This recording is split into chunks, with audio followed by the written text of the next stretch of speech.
ಯಾವುದೇ ರೀತಿ ಸಿಎಂ ಬದಲಾವಣೆ ಆಗ್ತಕ್ಕಂಥ ಪ್ರಶ್ನೆ ಇಲ್ಲ. ಪದೇ ಪದೇ ಹೇಳ್ತಾ ಇದ್ದೀವಿ. ಕಾಂಗ್ರೆಸ್ ಪಕ್ಷದ ಹೈಕಮಾಂಡ್ ಭಾಳ ಸ್ಪಷ್ಟವಾಗಿ ಹೇಳಿದ್ದಾವೆ. ಮಾಧ್ಯಮದಲ್ಲಿ ಈಗ ಯಾರಾದರೂ ಬಂದು ನನಗೆ ನೀವು ಮುಖ್ಯಮಂತ್ರಿ ಆಗೋಕ್ಕೆ ಇಷ್ಟ ಇದೆಯಾ ಇಲ್ಲ ಅಂದಾಗ ಮುಂದೊಂದು ದಿನ ಆಗ್ತೀನಿ ಅಂತಕ್ಕಂಥ ಹೇಳಿಕೆಗಳು ಕೆಲವರು ನಮ್ಮ ಮುಖಂಡರು ಕೊಟ್ಟಿದ್ದಾರೆ. ಆದರೆ ಈಗ ತಕ್ಷಣಕ್ಕೆ ಯಾರು ಸನ್ಮಾನ್ಯ ಸಿದ್ದರಾಮಯ್ಯನವ್ರು ಬದಲಾಯಿಸ್ತೇವೆ ನಾವು ಆಗ್ತೀವಿ ಅಂತಕ್ಕಂಥ ಹೇಳಿಕೆಗಳು ಯಾರೂ ಕೊಟ್ಟಿಲ್ಲ.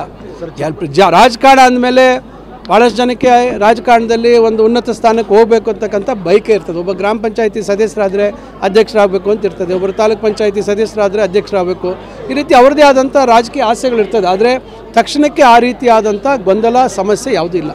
ನೋಡಿ, ಈಗ ಹೈಕೋರ್ಟು ಇವತ್ತು ವಿಚಾರಣೆ ನಡೀತಾ ಇದೆ. ನಮ್ಮ AG ಅವರು ವಾದ ಮಂಡಿಸ್ತಾರೆ. 12ನೇ ತಾರೀಕು ನಮ್ಮ ವಕೀಲರು ಮುಖ್ಯಮಂತ್ರಿಗಳ ಪರವಾಗಿರ್ತಕ್ಕಂಥ ಅಭಿಷೇಕ್ ಮನು ಸಿಂಘ್ವಿ ಅವರು ವಾದವನ್ನು ಮಂಡಿಸಲಿದ್ದಾರೆ.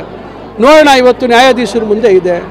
ಇವತ್ತು ಏನು ಅವರು ತೀರ್ಪು ಕೊಡ್ತಾರೆ, ಅದಾದ ನಂತರ ಕಾನೂನು ವ್ಯವಸ್ಥೆಯಲ್ಲಿ ಏನು ಅವಕಾಶಗಳಿದ್ದಾವೆ, ಏನಾಗ್ತದೆ ಅಂತಕ್ಕಂಥದ್ದು ನಾವು ನೀವು ಊಹೆ ಮಾಡಲಿಕ್ಕೆ ಸಾಧ್ಯ ಇಲ್ಲ.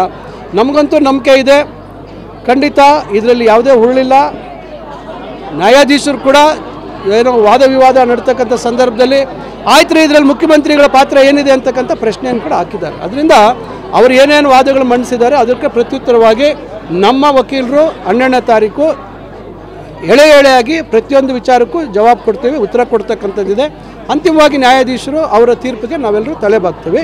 ಮುಂದೆ ಏನು ಕಾನೂನಲ್ಲಿ ಅವಕಾಶಗಳಿದಾವೆ ಅದನ್ನು ಕಾನೂನು ರೀತಿ ಏನು ಮುಂದೆ ವರಿಬೇಕು ಅದನ್ನು ಮಾಡ್ತಕ್ಕಂಥದ್ದಾಗುತ್ತೆ. ಯಾವುದೇ ರೀತಿ ಸಿಎಂ ಬದಲಾವಣೆ ಆಗ್ತಕ್ಕಂಥ ಪ್ರಶ್ನೆ ಇಲ್ಲ. ಪದೇ ಪದೇ ಹೇಳ್ತಾ ಇದ್ದೀವಿ. ಕಾಂಗ್ರೆಸ್ ಪಕ್ಷದ ಹೈಕಮಾಂಡ್ ಭಾಳ ಸ್ಪಷ್ಟವಾಗಿ ಹೇಳಿದ್ದಾವೆ. ಮಾಧ್ಯಮದಲ್ಲಿ ಈಗ ಯಾರಾದರೂ ಬಂದು ನನಗೆ ನೀವು ಮುಖ್ಯಮಂತ್ರಿ ಆಗೋಕ್ಕೆ ಇಷ್ಟ ಇದೆಯಾ ಇಲ್ಲ ಅಂದಾಗ ಮುಂದೊಂದು ದಿನ ಆಗ್ತೀನಿ ಅಂತಕ್ಕಂಥ ಹೇಳಿಕೆಗಳು ಕೆಲವರು ನಮ್ಮ ಮುಖಂಡರು ಕೊಟ್ಟಿದ್ದಾರೆ. ಆದರೆ ಈಗ ತಕ್ಷಣಕ್ಕೆ ಯಾರು ಸನ್ಮಾನ್ಯ ಸಿದ್ದರಾಮಯ್ಯನವ್ರು ಬದಲಾಯಿಸ್ತೇವೆ ನಾವು ಆಗ್ತೀವಿ ಅಂತಕ್ಕಂಥ ಹೇಳಿಕೆಗಳು ಯಾರೂ ಕೊಟ್ಟಿಲ್ಲ. ರಾಜಕಾರಣ ಅಂದಮೇಲೆ ಭಾಳಷ್ಟು ಜನಕ್ಕೆ ರಾಜಕಾರಣದಲ್ಲಿ ಒಂದು ಉನ್ನತ ಸ್ಥಾನಕ್ಕೆ ಹೋಗಬೇಕು ಅಂತಕ್ಕಂಥ ಬಯಕೆ ಇರ್ತದೆ. ಒಬ್ಬ ಗ್ರಾಮ ಪಂಚಾಯತಿ ಸದಸ್ಯರಾದರೆ ಅಧ್ಯಕ್ಷರಾಗಬೇಕು ಅಂತ ಇರ್ತದೆ, ಒಬ್ಬರು ತಾಲೂಕು ಪಂಚಾಯತಿ ಸದಸ್ಯರಾದರೆ ಅಧ್ಯಕ್ಷರಾಗಬೇಕು. ಈ ರೀತಿ ಅವ್ರದ್ದೇ ಆದಂಥ ರಾಜಕೀಯ ಆಸೆಗಳಿರ್ತದೆ. ಆದರೆ ತಕ್ಷಣಕ್ಕೆ ಆ ರೀತಿಯಾದಂಥ ಗೊಂದಲ ಸಮಸ್ಯೆ ಯಾವುದೂ ಇಲ್ಲ. ನೋಡಿ, ಈಗ ಹೈಕೋರ್ಟು ಇವತ್ತು ವಿಚಾರಣೆ ನಡೀತಾ ಇದೆ. ನಮ್ಮ AG ಅವರು ವಾದ ಮಂಡಿಸ್ತಾರೆ. 12ನೇ ತಾರೀಕು ನಮ್ಮ ವಕೀಲರು ಮುಖ್ಯಮಂತ್ರಿಗಳ ಪರವಾಗಿರ್ತಕ್ಕಂಥ ಅಭಿಷೇಕ್ ಮನು ಸಿಂಘ್ವಿ ಅವರು ವಾದವನ್ನು ಮಂಡಿಸಲಿದ್ದಾರೆ. ನೋಡೋಣ, ಇವತ್ತು ನ್ಯಾಯಾಧೀಶರ ಮುಂದೆ ಇದೆ.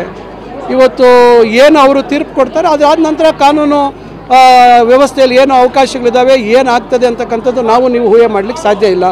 ನಮಗಂತೂ ನಂಬಿಕೆ ಇದೆ, ಖಂಡಿತ ಇದರಲ್ಲಿ ಯಾವುದೇ ಹುರುಳಿಲ್ಲ. ನ್ಯಾಯಾಧೀಶರು ಕೂಡ ಏನೋ ವಾದ ವಿವಾದ ನಡ್ತಕ್ಕಂಥ ಸಂದರ್ಭದಲ್ಲಿ ಆಯ್ತು ರೀ ಇದರಲ್ಲಿ ಮುಖ್ಯಮಂತ್ರಿಗಳ ಪಾತ್ರ ಏನಿದೆ ಅಂತಕ್ಕಂಥ ಪ್ರಶ್ನೆಯನ್ನು ಕೂಡ ಹಾಕಿದ್ದಾರೆ. ಅದರಿಂದ ಅವರು ಏನೇನು ವಾದಗಳು ಮಂಡಿಸಿದ್ದಾರೆ ಅದಕ್ಕೆ ಪ್ರತ್ಯುತ್ತರವಾಗಿ ನಮ್ಮ ವಕೀಲರು 12ನೇ ತಾರೀಕು ಎಳೆಯಾಗಿ ಪ್ರತಿಯೊಂದು ವಿಚಾರಕ್ಕೂ ಜವಾಬು ಕೊಡ್ತೇವೆ, ಉತ್ತರ ಕೊಡ್ತಕ್ಕಂಥದ್ದಿದೆ. ಅಂತಿಮವಾಗಿ ನ್ಯಾಯಾಧೀಶರು ಅವರ ತೀರ್ಪಿಗೆ ನಾವೆಲ್ಲರೂ ತಲೆಬಾಗ್ತೇವೆ. ಮುಂದೆ ಏನು ಕಾನೂನಲ್ಲಿ ಅವಕಾಶಗಳಿದಾವೆ ಅದನ್ನು ಕಾನೂನು ರೀತಿ ಏನು ಮುಂದೆ ವರಿಬೇಕು ಅದನ್ನು ಮಾಡ್ತಕ್ಕಂಥದ್ದಾಗುತ್ತೆ.